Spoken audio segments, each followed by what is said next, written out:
We're going to solve a couple inverse trig function problems. Make sure you watch my foundational videos in the description below before you watch this video. The first problem is inverse sine of 1/2. We want an angle where y is 1/2. We see two angles, pi over 6 and 5 pi over 6.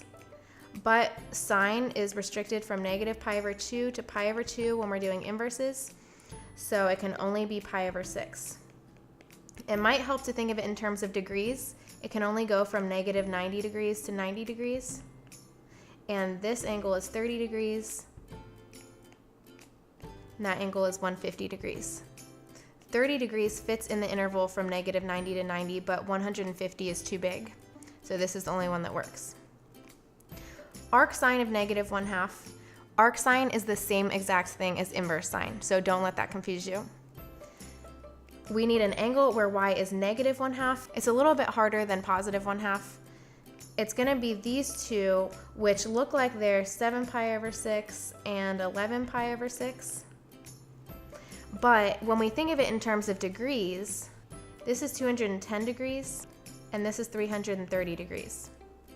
And it needs to be a number between negative 90 and 90 for sine. Neither of these are between negative 90 and 90. They're both greater numbers than 90. But if we look at the angle going backwards from 0, that's negative 30 degrees. If you think of like a number line, negative 90 to 90, negative 30 does fall in that interval. 210 and 330 don't, but negative 30 does. So negative 30 degrees would be your answer, or negative pi over 6. If you're still confused why the answer is negative pi over 6 and not 11 pi over 6, it might help if you look at a graph. Here's a sine graph. We're looking at when we get negative 1/2. So that could be here, here, here, here.